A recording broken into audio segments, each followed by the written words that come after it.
Nah, balik lagi sama gua, Doni. Sekarang, ulang bang, gua lupa. Ulang bang, gua lupa. Ulang bang, gua lupa.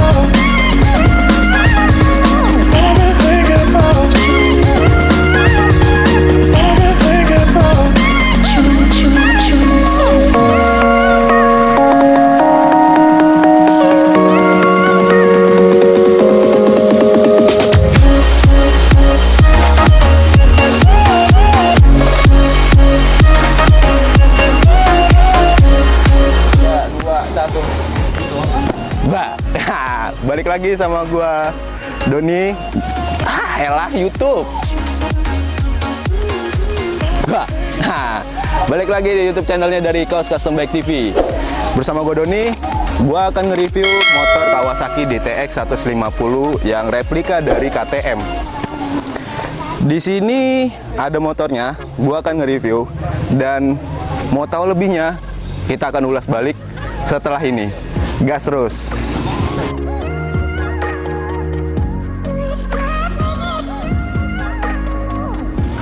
Nah, di sini udah ada motor dari Kawasaki DTX 150, replikanya body dari KTM 250. Sebelum gue ngebahas tentang si motor ini atau gue review dari motor ini, jadi si owner ini untuk tapak kilas atau sejarah sebelumnya, sang owner ini nggak sengaja untuk membeli sebetulnya. Dan dia ngebantu dari rekannya sendiri, hitungannya bisa dibilang itu rekan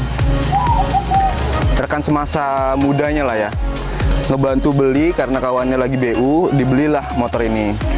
Dari yang tampilannya standar dirubah langsung ke workshopnya Kaos Custom Bike. Dari atas kita akan ngebahas nih ya. Untuk stangnya itu punya Expedition, biar makin kelihatan keker di badan, masih enak lah ya untuk slap slip di jalan segala macam. Dan untuk hand grip tetap punya pakai dari Exhibitionnya juga.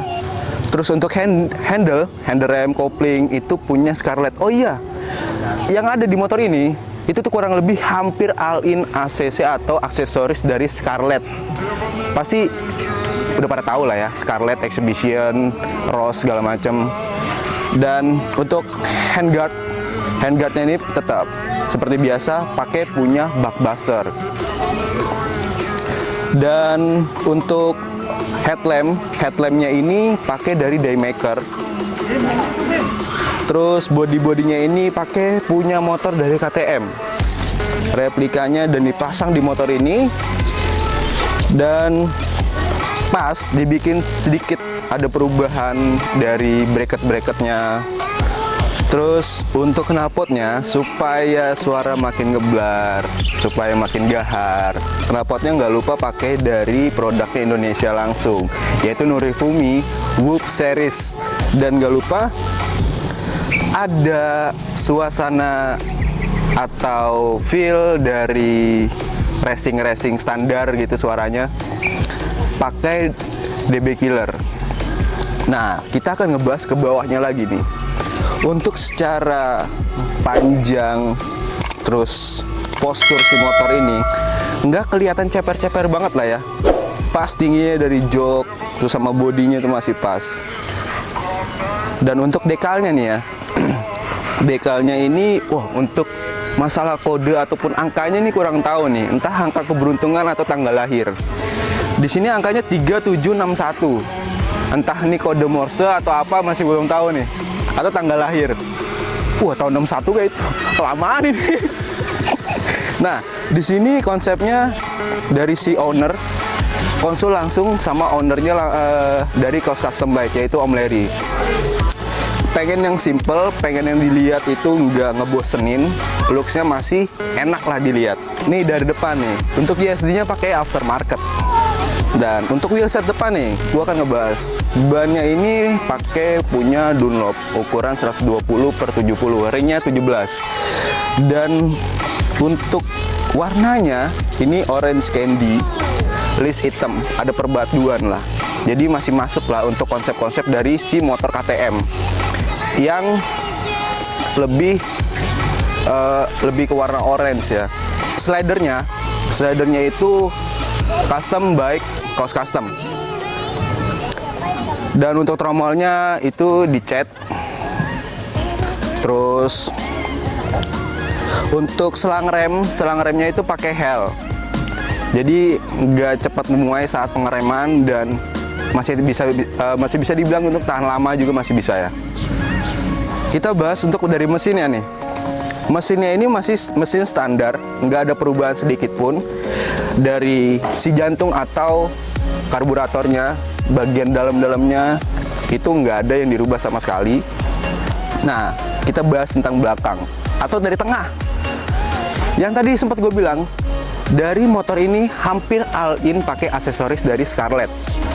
Nah, untuk cover gearnya itu pakai punya Scarlett. Dan untuk foot pack dari rem sama persneling, foot packnya itu punya Scarlett. Nah, kita bahas belakangnya nih. Dari swing arm, bannya juga wheel set ataupun gear. Untuk disc brake itu masih standar.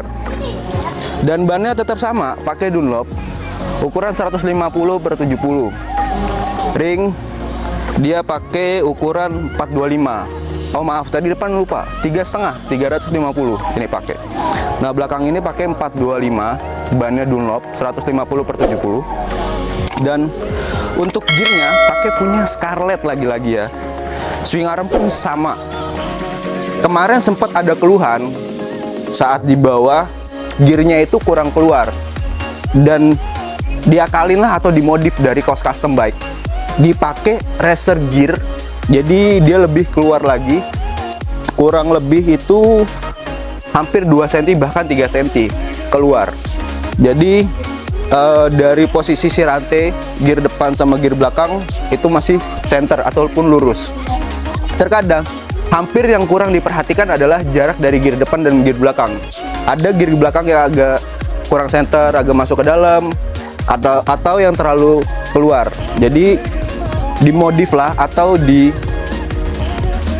diperbaiki lah di workshop dari Kaos Custom Bike. Dan sama untuk slidernya, wheelset slider itu produk dari Kaos Custom Bike. Swing arm, oh tadi udah ya, swing arm tadi udah pakai punya Scarlett, lagi-lagi punya Scarlett. Dan untuk spakbornya ini biar kelihatan nggak panjang tapi tetap ada supaya nggak nyiprat atau balapan sama air ya, itu pakai aftermarket. Terus kurang lebih yang gue review hari ini untuk motor DTX 150 replika dari KTM. Looks masih enak dilihatnya saat kita tunggangin di jalan atau segala macam. Mau main, nah kayak di tanah-tanah kayak gini tuh masih enak. Maupun di aspal baru, aspal lama yang masih yang gronjal-gronjal segala macam itu masih enak pokoknya. Nggak ada selap-selip dari ban atau akselerasi si motor, itu masih enak. Nah, untuk rekan-rekan semua, semoga ini jadi referensi kalian untuk modif. Jangan lupa lihat dan tonton terus dari YouTube-nya Kaos Custom Bike TV. Jangan lupa di like juga, di subscribe, dan di share. Notifikasi jangan lupa untuk dihidupin, jadi supaya nggak ketinggalan dari konten-kontennya Kaos Custom Bike TV. Semoga ini bermanfaat. Dari gua Doni, gas terus!